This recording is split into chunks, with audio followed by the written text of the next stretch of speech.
தேவனுடைய நாம மகிமை அடையட்டும். வாசிக்கலாம். யாத்ராகமம் 23ஆம் அதிகாரம் 20வது வசனம். வழியில் உன்னை காக்கிறதற்கும் நான் ஆயத்தம் பண்ணின ஸ்தானத்துக்கு உன்னை கொண்டு போய் சேர்க்கிறதற்கும் இதோ நான் ஒரு தூதனை உனக்கு முன்னே அனுப்புகிறேன். 23 என் தூதனானவர் உனக்கு முன் சென்று எமோரியரும் ஏத்தியரும் பெரிசியரும் கானானியரும் ஏவியரும் எபூசியரும் இருக்கிற இடத்துக்கு உன்னை நடத்தி கொண்டு போவார். அவர்களை நான் அதம் பண்ணுவேன். என் தூதனானவரை உனக்கு முன் சென்று. பழைய ஏற்பாட்டில் எங்கெல்லாம் தூதனானவர் என்று சொல்லி இந்த வார்த்தை இடம்பெறுகிறதோ அது தூதர்களை குறிக்கவில்லை, இயேசுவை குறிக்கிறது. ஆமென்.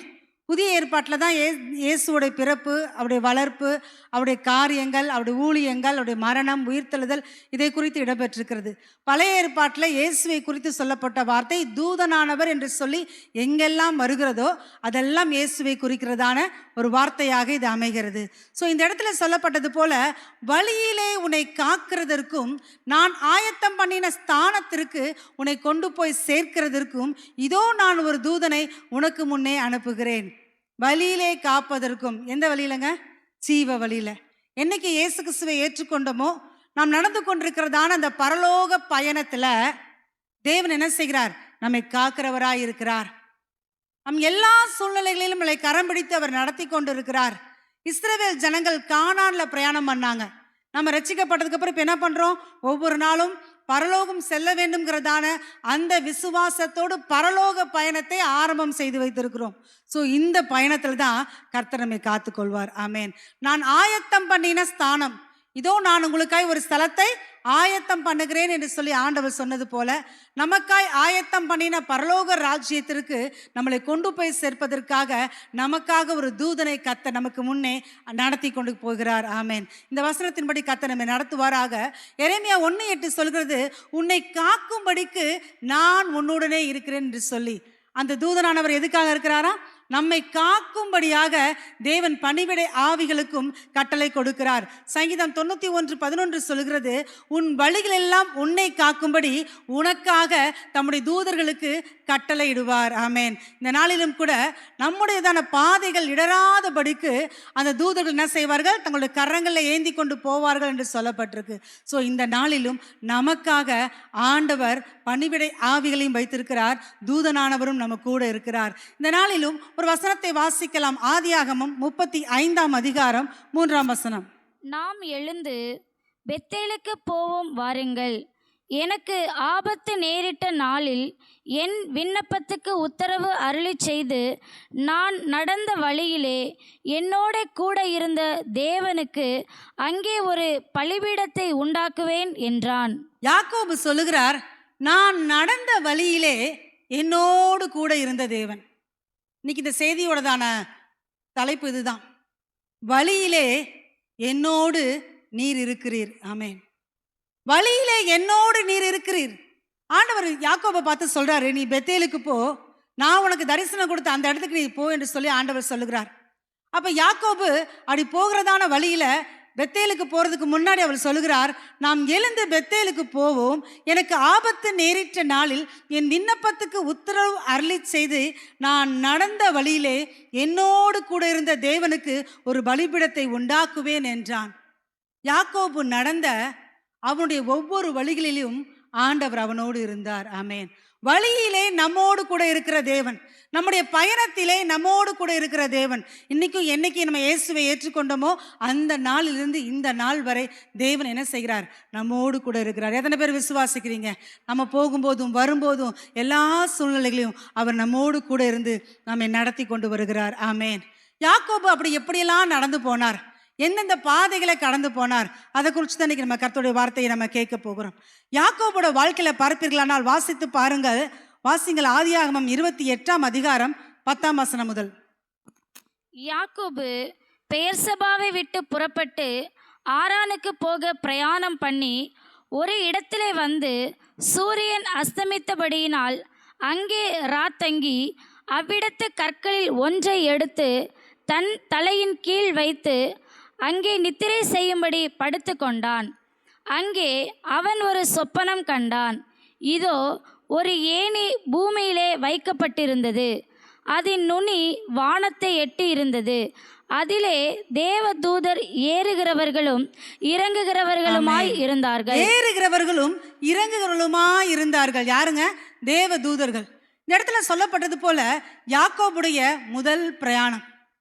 தான் இருந்த ஸ்தலத்தை விட்டு, தன் தாய் தகப்பனை விட்டு, வசனம் சொல்லுகிறது பெயர் சபாவை விட்டு ஆரானுக்கு போக அவன் பிரயாணம் பண்ணுகிறான். இதுவரைக்கும் அவன் அந்த அளவு எங்கே செய்யல, பிரயாணங்கள் போகல. ஸோ இப்போ முதல் முறையாக தன் குடும்பத்தை விட்டு அவன் பிரயாணம் செய்கிறான். இந்த பிரயாணம் எப்படி வந்துச்சு? ஏசாவுக்கும் யாக்கோபுக்கும் பிரச்சனை. ஏசா யாக்கோபை கொன்னுடுவேன்னு சொல்லிட்டு இருக்கிறான். ஸோ தன் பிள்ளைகளை ஒரே நேரத்தில் 2 பேரும் இழந்துடக்கூடாதுங்கிறதுக்காக ரெபேக்காலும் ஈசாக்கும் சேர்ந்து சொல்கிறாங்க, நீ இந்த பெயர் செபால எங்கள் கூட இருக்க வேண்டாம், நீ என்ன செய்ய, ஆரானுக்கு போ, உங்கள் லாபான் என்னுடைய சகோதரன் இருக்கிறான், அவன் வீட்டிலே இரு என்று சொல்லி என்ன செய்கிறாங்க, அனுப்பி விடுகிறார்கள். யாக்கோபு யாருங்க? குணசாலியும் கூடாரவாசியுமா இருந்தான். குணசாலியும் கூடாரவாசியுமா என்ன தெரியுமா அர்த்தம்? அம்மா பிள்ளையா, அம்மா கூட இருந்து அம்மாவுக்கு சமையலெல்லாம் ஹெல்ப் பண்ணி அம்மாவை விட்டு பிரியாத மகன் தான் யாரு? இந்த யாக்கோபு. ஏசா அப்படி அல்ல, அவன் வன சஞ்சாரியா இருந்தான். காட்டுக்கு போகிறது, வேட்டையாடுகிறது, வேட்டையாடி கொண்டு வந்ததை தகப்பனிடத்தில் கொடுக்கிறது. அப்போ அந்த ஈசாக்குக்கு ஏசா மேலே பிரியும், இங்கே ரெபேக்காலுக்கோ யாக்கோபு மேலே பிரியும். இப்படி செல்லமாய் வளர்ந்த யாக்கோபு இன்னைக்கு தாயையும் தகப்பனையும் விட்டு பிரிந்து அவன் போகிறதான வேலையிலே சூரியன் அஸ்தமித்து விடுகிறது. இருட்டான ஒரு சூழ்நிலை. அப்படி இருட்டான சூழ்நிலையில அந்த காட்டுக்குள்ள ஒரு கல்லை என்ன பண்றான், தலைக்கு எடுத்து வச்சு படுக்கிறான். யோசித்து பாருங்க, எத்தனையோ நாள் அவங்க அம்மா மடியில் படுத்திருப்பான்ல, கூடாரத்துக்குள்ள எப்படி இருந்திருப்பான்? செல்ல பிள்ளைனா எப்படி இருக்கும்? அம்மா மடியில் படுத்து தூங்குற பிள்ளையா, அம்மாவை நல்ல கேர் எடுக்கிறதான ஒரு காரியமா, அப்படிதான் இருந்திருக்கும். ஆனா இன்னைக்கு யாக்கோபை விசாரிக்க யாருமே இல்லை. நம்மளை மாதிரி அன்னைக்கு ஆண்ட்ராய்டு ஃபோனும் யாக்கோபுக்கு கிடையாது. இன்னைக்கு நம்ம பிள்ளை ஒரு பயணம் போகுதுன்னா, பஸ் ஏறிட்டியா, கரெக்டான சீட்டில் உட்காந்துட்டியா அப்படின்னு கேட்போம். இறங்கினதுக்கப்புறம் ஃபோன் பண்ணு, மெசேஜ் போடு அப்படின்னு என்ன பண்ணுறோம், சொல்கிறோம். அன்னைக்கு அந்த ஆண்ட்ராய்டு ஃபோன் இருந்தால் யாக்கோபும் என்ன பண்ணிருப்பாரு, ரெபேக்காலுக்கு ஒரு செய்தி கொடுத்துருப்பார், அம்மா நான் போயிட்டேன், அம்மா நான் போயிட்டுருக்கிறேன் அப்படி சொல்லியிருக்கலாம். அப்படிலாம் எதுவுமே நடக்கலை. அப்படிப்பட்ட வசதிகளும் இல்லை. அந்த சூழ்நிலையில், தனிமையான வேளையில் யாக்கோபு பயணம் செய்யும்போது தேவன் அவனை சந்திக்கிறார். ஆமென். தேவன் அவனோடு பேச ஆரம்பிக்கிறார். அடுத்த வசனம் பாருங்க, 13 வாசிமா. அதற்கு மேலாக கர்த்தர் நின்று, நான் உன் தகப்பனாகிய ஆபிரகாமின் தேவனும் ஈசாக்கின் தேவனுமாகிய கர்த்தர், நீ படுத்திருக்கிற பூமியை உனக்கும் உன் சந்ததிக்கும் தருவேன். உன் சந்ததி பூமியின் தூளை போல் இருக்கும். நீ மேற்கேயும் கிழக்கேயும் வடக்கேயும் தெற்கேயும் பரம்புவாய். உனக்குள்ளும் உன் சந்ததிக்குள்ளும் பூமியின் வம்சங்கள் எல்லாம் ஆசீர்வதிக்கப்படும். நான் உன்னோடே இருந்து நீ போகிற இடத்திலெல்லாம் உன்னை காத்து இந்த தேசத்துக்கு உன்னை திருப்பி வர பண்ணுவேன். நான் உனக்கு சொன்னதை செய்யும் அளவும் உன்னை கைவிடுவதில்லை என்றார். நான் உனக்கு சொன்னதை செய்யும் அளவும் உன்னை கைவிடுவதில்லை. எவ்வளோ பெரிய வார்த்தை பாருங்க. ஆபிரகாமுக்கு சொன்ன வாக்குத்தத்தங்கள், பூமியின் வம்சங்கள் எல்லாம் உனக்குள் ஆசீர்வதிக்கப்படும், உன் சந்ததிக்குள் ஆசீர்வதிக்கப்படும் சொன்ன ஆபிரகாமுக்கு சொன்ன அந்த வாக்குத்தத்தம் ஈசாக்குக்கு வந்து இப்போ யாருக்கு வருகிறது? யாக்கோபுக்கு கடந்து வருகிறது. இது யாரை குறித்த வார்த்தை? மெஸ்ஸியாவை குறித்த வார்த்தை. பூமியின் வம்சங்கள் எல்லாம் உனக்குள் ஆசீர்வதிக்கப்படும்ங்கிறதான வார்த்தை இயேசுவின் பிறப்பை குறித்து சொல்லப்படுகிறதான காரியங்கள். ஸோ ஆண்டவர் யாக்கோபிடத்துல பேசுகிறார். இதுவரைக்கும் யாக்கோபிட்ட கர்த்தர் பேசின மாதிரி வேதத்தில் சொல்லப்படலை. பெயர் சபாவில் அவர் இருந்தபோது தேவன் பேசல. தாய் தகப்பனுடைய கூடாரத்தில் இருந்தபோது அவர் பேசல. எப்பொழுது தனிமையாக்கப்பட்டாரோ அந்த சூழ்நிலையிலே தேவன் அவரோட பேச ஆரம்பித்தார். ஆமென். யாக்கோபுடைய இருதயம் கலங்கி போயிருக்கும் தானே, சொல்லுங்க. அந்த இருளான சூழ்நிலை, தனித்து விடப்பட்டதான ஒரு காரியத்துல, ரொம்ப கலக்கமான ஒரு சூழல்ல தேவன் அவரோட பேச ஆரம்பிக்கிறார். நான் உன்னை கைவிட மாட்டேன், நீ போ, நீ போயிட்டு திரும்பி இதே தேசத்துக்கு உன்னை திரும்பி வர பண்ணுவேன், நான் உனக்கு சொன்னதை செய்யும் அளவும் உன்னை கைவிடுவதில்லை என்று சொல்லி யாக்கோபோடு அநேக வாக்குத்தத்தங்களை கொடுத்து தேவன் பேசுகிறார். தேவன் எப்பங்க நம்ம கூட பயணிக்கிறாரு? தனிமையா இருக்கும்போது. நம்ம தனிமையா இருக்கிற வேலையில, தனித்து விடப்பட்ட சூழல்ல நான் உன் கூட இருக்கிறேன்னு சொன்ன எல்லாருமே கடைசி வரைக்கும் நம்ம கூட என்ன பண்ண போறதில்ல, இருக்க போறதில்ல. ஆனா கடைசி வரைக்கும் நம்ம கூட இருக்கிறது ஆண்டவர் மாத்திரமே. ஆமென். எத்தனை பேர் விசுவாசிக்கிறீங்க? நாம் தனிமையில் விடப்பட்ட ஒரு சூழ்நிலைகள்ல, எல்லாராலும் கைவிடப்பட்டதான ஒரு சூழ்நிலையா கூட இருக்கலாம். ஆனா தனிமையில இருக்கும் பொழுது தேவன் அப்படிப்பட்ட நபர்களோடு அவர் என்ன செய்கிறார்? பேச ஆரம்பிக்கிறார்.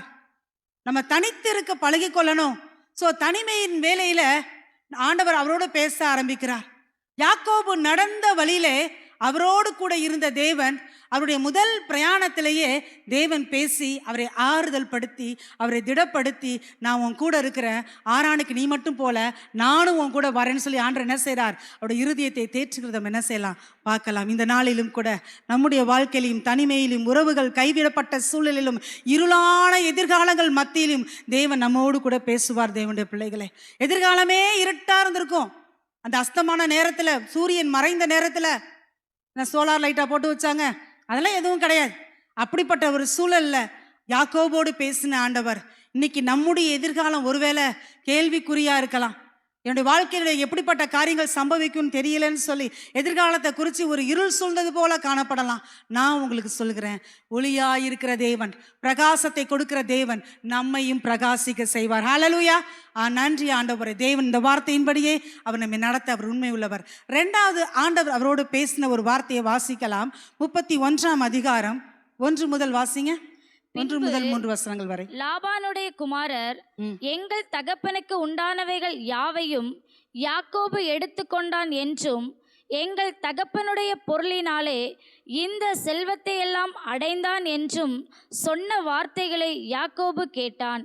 லாபானின் முகத்தை யாக்கோபு பார்த்தபோது அது நேற்று முந்தைய நாள் இருந்தது போல் இராமல் வேறுபட்டிருக்க கண்டான். கர்த்தர் யாக்கோபை நோக்கி, உன் பிதாக்களுடைய தேசத்திற்கும் உன் இனத்தாரிடத்திற்கும் நீ திரும்பி போ, நான் உன்னோடே கூட இருப்பேன் என்றார். போதுமா? அடுத்து தேவன் யாக்கோபை சந்தித்து பேசுகிற வார்த்தை, ஆண்டவர் இந்த இடத்துல அவன்கிட்ட பேசின வார்த்தை 3ஆம் வசனத்தில் குறிப்பிடப்பட்டிருக்கிறது. ஆனால் 1ஆம் வசனம் என்ன சொல்லுதுன்னு பார்த்தீங்கன்னா, லாபானுடைய குமாரர்கள் எல்லாம் பேசிக்கிறாங்க. லாபானுடையதான குமாரத்திகள் 2 பேரையுமே யாக்கோபு என்ன பண்றாரு? திருமணம் செய்து கொண்டார். இப்போ லாபானுடைய குமாரர்கள் பேசுறாங்க. யாக்கோபு நல்ல மந்தையில் என்ன செஞ்சிருச்சு? ஆடுகள் பெருகிருச்சு. பெருகி நல்ல ஒரு பெருக்கத்தின் ஆசீர்வாதத்தை யாக்கோபு இப்போ பார்த்துட்டார். இதை பார்த்ததான லாபானுக்கும் லாபானுடைய குமாரர்களுக்கும் சற்று பொறாமைப்படுகிறார்கள். ஆனால் நம்ம அந்தரங்கத்தில் கஷ்டப்பட்டதும் வேதனைப்பட்டதும் ஒவ்வொரு நாளும் பிரயாசப்பட்டதையும் கர்த்தர் பார்க்கிறார். அதே காரியம்தான் இந்த யாக்கோபுடைய வாழ்க்கையிலும் நடக்க ஆரம்பிக்குது. தன்மானம் பாதிக்கப்படுகிறது. யாக்கோபுடைய சம்பளத்தை லாபான் 10 முறை என்ன பண்ணாரா? மாத்தினாராம். இல்லை இப்படி, இல்லை இல்லை இதுதான் அப்படின்னு மாற்றி மாற்றி என்ன பண்ணார்? சம்பளத்தை கொடுக்க ஆரம்பிச்சார். ஒரு காலகட்டம் வரும் பொழுது யாக்கோபுக்குன்னு பிரித்து வைக்கப்பட்டதான சம்பளமாய் கொடுக்கப்பட்ட ஆடுகளை தேவன் பெருக செய்ததுனால அது பெருக்கத்தின் ஆசீர்வாதத்திற்குள்ளாய் கடந்து போனது. இதை பார்த்ததான லாபானுக்கும் லாபானுடைய குமார்களுக்கு என்ன வந்துச்சு? பொறாமைப்பட்டார்கள். இன்னைக்கு நம்மளுடைய வசதி வாய்ப்புகளை கண்டு, நாம் தேவனுடைய சமூகத்தில் உயர்த்தப்பட்டதை கண்டு ஒருவேளை யாராவது பொறாமைப்படுறாங்க அப்படின்னா நீங்கள் சந்தோஷப்படுங்க. மற்றவங்க பொறாமைப்படுற அளவுக்கு கர்த்தர் நம்மளை ஆசீர்வித்து வைத்திருக்கிறார். ஆமென். அதுதான் பெரிய ஆசீர்வாதம். நம்மளை பார்த்து அவங்க ஆச்சரியப்படவும் பொறாமைப்படவும் செய்கிறாங்கன்னா தேவன் அவர்கள் மத்தியிலே நம்மை உயர்த்தி இருக்கிறார். ஆமென். மற்றவர்கள் நம்மளை பார்த்து பொறாமைப்படுற மாதிரி தான் கர்த்தர் என்ன செய்வார்? நம்மை ஆசீர்வதிப்பார். அது தேவனுடைய கிருபை. ஒருவேளை இந்த வார்த்தையை கேட்குற உங்களுடைய வாழ்க்கையில் கூட உங்களுடைய தன்மானம் பாதிக்கப்படுகிற அளவுக்கு யாருடைய வார்த்தைகளாவது உங்களுடைய செவிகளிலே விழுந்து வேதனை பற்றிப்பீர்களானால் தேவன் உங்களை பார்த்து சொல்லுகிறார், நான் உன்னோடு கூட இருக்கிறேன் என்று சொல்லி. ஆமே. எந்த இடத்துல வெட்கப்பட்டு போனோமோ, எந்த இடத்துல அவமானப்பட்டு போனோமோ அந்த இடத்துல தான் கர்த்தர் நம்முடைய தலையை உயர்த்துகிறவராய் காணப்படுகிறார். ஆமேன்.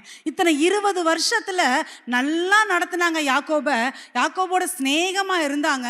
லாபானும் லாபானுடைய குமாரரும் ஒரு காலகட்டம் வரும் பொழுது முகத்தை என்ன பண்ணிட்டாங்க? அந்த பக்கமா திருப்பி வச்சுட்டாங்க. யாக்கோபோட பேச மறுத்துட்டாங்க. யாக்கோபை அலட்சியம் பண்ண ஆரம்பிச்சாங்க. ஆனா அழைத்தவர் உண்மை உள்ளவர். ஆமேன். யாக்கோபை இந்த ஆரானிலே வர செய்தது கர்த்தர். இந்த ஆரானிலே 20 வருஷமும் தங்க செய்தது கர்த்தர். இப்பொழுதும் அந்த ஆண்டவர் அந்த யாக்கோபை பார்த்து சொல்றாரு, நீ கிளம்பு, உன் தகப்பன் வீட்டுக்கு போ, நான் உன் கூட இருக்கிறேன் என்று ஆண்டவர் சொல்லுகிறார். ஆமேன். இந்த நாளிலும் கூட நம்முடைய தன்மானங்கள் பாதிக்கப்படுவதை கர்த்தர் பார்ப்பதில்லை. தேவன் நம்மோடு பேசி நம்முடைய இருதயத்தை தேற்றுகிறவராய் அவர் காணப்படுகிறார். அடுத்து ஒரு வசனத்தை நம்ம வாசிக்கலாம். வாசிங்க, யாக்கோபோட வாழ்க்கையில 32ஆம் அதிகாரம் 22ஆம் வசனம் வாசிங்க. ராத்திரியில் எழுந்திருந்து தன் 2 மனைவிகளையும் தன் 2 பணிவிடைக்காரிகளையும் தன்னுடைய 11 குமாரரையும் கூட்டிக் கொண்டு யாப்போக்கு என்கிற ஆற்றின் துறையை கடந்தான்.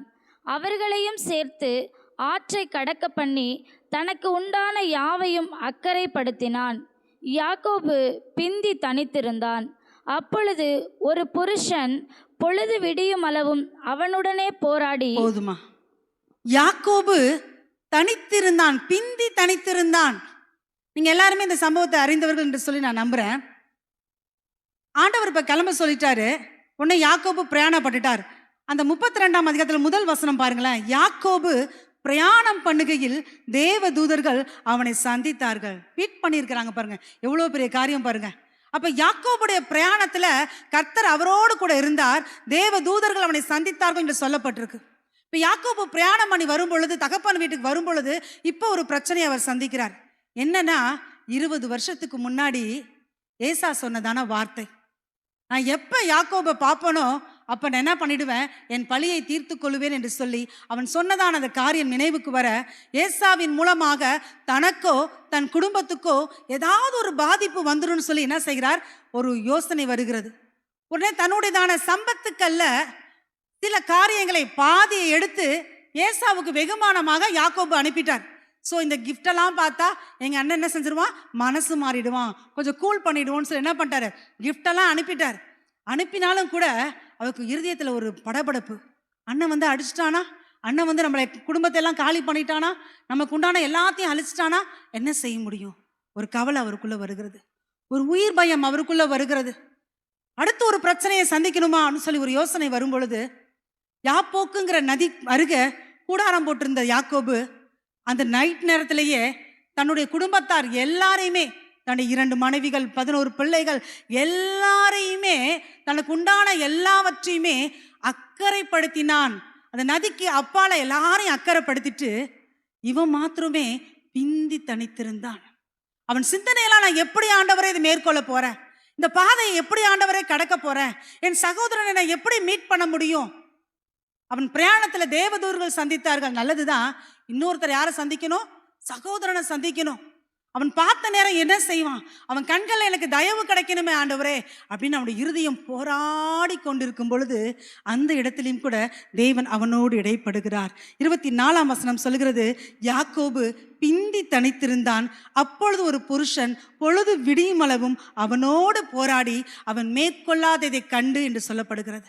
அடுத்து பார்த்தீங்கன்னா அவர் கேட்கிறார், உன் பேர் என்னன்னு கேட்கிறார். யாக்கோபு என்று சொல்லுகிறான். நீ தேவனோடும் மனிதனோடும் போராடி மேற்கொண்டதுனால உனக்கு இஸ்ரவேல் என்று சொல்லி என்ன செய்கிறார், கர்த்தர் என்ன செய்கிறார், அவருக்கு ஒரு பெயர் எடுக்கிறதான காரியத்தை பார்க்கலாம். யாக்கோபு, நான் தேவனை முகமுகமாய் கண்டேன், உயிர் தப்பி பிழைத்தேன் என்று சொல்லி அந்த ஸ்தலத்துக்கு பெனியேல் என்று சொல்லி பேரிட்டான்.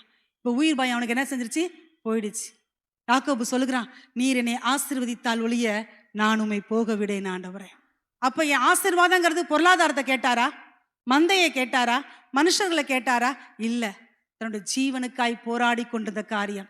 ஏசா என் கூட சமாதானமாகணும், எனக்கு இருக்கிற ஒரே சகோதரன் என் கூட என்ன செய்யணும், சமாதானமாகணும் என்று சொல்லி அவன் கேட்கிறான். நீர் என்னை ஆசீர்வதித்தால் ஒழிய நான் உம்மை போக விடேன் என்று சொல்லி தேவன் ஆசீர்வதித்து யாக்கோபை இஸ்ரவேல் என்று சொல்லி தேவன் அழைக்கிறார். இந்த நாளிலும் கூட அதே போல அடுத்தடுத்த வசனங்களை வாசிக்கும் போது ஏசா என்ன செய்கிறார், 400 பேரோட திரும்பி வரும்பொழுது அவர் என்ன பண்றார், யாக்கோபை பார்க்கிறார். யாக்கோபு என்ன செய்கிறார், அவரை தலை குனிந்து வணங்குகிற காரியங்கள், யாக்கோபை கட்டி பிடித்து ஏசா அணைத்து கொண்டு, இதெல்லாம் எனக்கு என்னத்துக்குப்பா அப்படின்னு என்ன பண்றார், ஒருத்தரை ஒருத்தர் அன்பாய் விசாரிக்கிற ஒரு ஆசீர்வாதத்தை, ஒரு நன்மையை, சகோதர ஒரு சிநேகத்தை அந்த இடத்துல நம்ம என்ன பண்ண முடியும், பார்க்க முடியும். காரணம் என்னங்க, தேவனுடைய ஆசீர்வாதம் தான். நம்முடைய வாழ்க்கையில கூட தவிச்சு போய் நிற்கிற வேலை, அடுத்த கட்ட சூழல் எப்படி இருக்கும், அடுத்த நிமிஷம் என் வாழ்க்கையில என்ன நடக்கும் அப்படின்னு தவித்து யாக்கோபை போல ஒருவேளை நீங்க போராடிட்டு இருப்பீங்கன்னா, இன்னைக்கு நான் உங்களுக்கு சொல்றேன், நீங்க ஆண்டவரை மாத்திரம் உறுதியாய் பற்றி கொள்வீர்களானால் கர்த்தர் அந்த போராட்டத்தின் முடிவிலே சமாதானத்தை கட்டளையிடுவார். ஆமென். உன் வழிகள் கர்த்தருக்கு பிரியமா இருந்தால் உன் சத்துருக்குள்ளும் என்ன பண்ணுவானா? சமாதானமாகும்படி செய்வார். சோ இந்த நாளிலும் தனிமையான வேலை, தன்மானம் பாதிக்கப்படுகிற வேலை, தடுமாறி நின்ற வேலையில தேவன் அவரோடு கூட இருந்து அவரோடு பேசி ஆறுதல் படுத்தி தேவன் என்ன செய்தார்? நான் உன்னை விட்டு விலகுவதும் இல்லை என்று சொல்லி தேவன் வாக்குத்தத்தங்களை கொடுக்க ஆரம்பித்தார். இன்னொரு வசனத்தை கூட வாசிங்க, எடுத்து வைத்துக் கொள்ளுங்கள். ஆதியாகமம் 33ஆம் அதிகாரம் 17ஆம் வசனம் முதல். யாக்கோபு சுக்கோத்திற்கு பிரயாணம் பண்ணி தனக்கு ஒரு வீட்டை கட்டி தன் மிருக ஜீவன்களுக்கு கொட்டாரங்களை போட்டான். அதனாலே அந்த ஸ்தலத்துக்கு சுக்கோத் என்று பெயரிட்டான். போதுமா? 34-30. அப்பொழுது யாக்கோபு சிமியோனையும் லேவியையும் பார்த்து, இந்த தேசத்தில் குடியிருக்கிற கானானியரிடத்திலும் பெரிசியரிடத்திலும் என் வாசனையை நீங்கள் கெடுத்ததினாலே என்னை கலங்க பண்ணினீர்கள். நான் கொஞ்ச ஜனமுள்ளவன், அவர்கள் எனக்கு விரோதமாய் கூட்டங்கூடி நானும் என் குடும்பமும் அழியும்படி என்னை வெட்டி போடுவார்களே என்றான். போதுமா? இப்போ சகோதரனோட சமாதானம் ஆயாச்சு. யாக்கோபு நடந்து வந்த வழியிலே அவரோடு கூட தேவன் என்ன செய்தார்? கிருபையாய் நடத்தி கொண்டு வந்தார். அடுத்த ஒரு சூழலுக்குள்ள, அடுத்த ஒரு பிரச்சனைக்குள்ள கடந்து போகிறார். என்னன்னு பார்த்தீங்கன்னா, ஆண்டவர் என்ன சொன்னாரு? நீ உன் தகப்பன் வீட்டுக்கு போ. தகப்பன் வீடு எங்கெங்க இருக்கு? பெயர் சபாவிலே இருக்கிறது. உன் தகப்பன் வீட்டுக்கு போ, நான் உன்னை ஆசீர்வதிப்பேன்னு சொன்னார். ஸோ போகிற வழியில சுக்கோத் அப்படிங்கிற ஒரு இடம் வருது. அந்த சுக்கோத்துக்கு வந்ததான அந்த யாக்கோபு என்ன செய்கிறார்? அந்த இடத்துல தங்கி விடுகிறார். குடியிருப்புக்கு ஏற்ற இடமாக, மந்தைகளை மேய்ப்பதற்கு நல்ல இடமாக அமைகிறதுனால அங்க இருக்கிற சீகேமின் புத்திரர்கிட்ட காசு கொடுத்து இடத்தையும் வாங்கிட்டார். காசு கொடுத்து இடம் வாங்கி வீடு கட்டி கூடாரம் போட்டு என்ன பண்ணிட்டாரு? செட்டில் ஆயிட்டார். செட்டில் ஆகி ஸோ இது நல்ல இடமா இருக்கு, இங்கேயே இருந்துக்கலாம் கூட நினைச்சாரோ என்னமோ தெரில. அப்படியே ஒரு வாழ்க்கையை அப்படி ரன் ஆகிட்டு இருக்கும்போது அவருடைய குமாரத்திகளில் ஒருத்தி, யாக்கோபுடைய பொண்ணு ஒன்று, தீனாள் அப்படின்னு சொல்லி பேரு, அவ என்ன பண்றா? தேசத்தை சுற்றி பார்க்கறதுக்காக என்ன பண்றா? புறப்பட்டு போகிறா. புது இடம். அந்த பெண்ணுக்கு ஒரு ஆசை வந்துருச்சு, சரி இந்த தேசத்தில் இருக்கிற பெண்கள்லாம் எப்படி இருக்கிறாங்க பார்ப்போம், அவங்களுடைய ட்ரெஸ்ஸிங் மெத்தட் எப்படி இருக்கு, அவங்களுடைய கலாச்சாரங்கள் எப்படி இருக்கு. பொதுவாக பெண்களுக்கு அதை பார்க்கறதுல ரொம்ப ஆர்வம் அந்த காலத்துலேருந்தே இருந்திருக்கு. ஸோ தீனாளுக்கு ஒரு ஆர்வம். அவள் என்ன பண்ணுறா? சீகேமை சுற்றி பார்க்க அவள் புறப்பட்டு போகும்போது அந்த தேசத்து பிரபுக்களில் ஒருவன் என்ன பண்ணுறான்? அவளை என்ன பண்ணுறான்? தன்னுடைய வீட்டுக்கு என்ன பண்ணுறான்? அழைச்சிட்டு போயிடுறான். களவாய் கொண்டு போயிடறான். அப்படிப்பட்ட ஒரு சூழலில் தீட்டுப்படுத்தி அவள் களவாய் கொண்டு போகப்பட்ட ஒரு சூழல்.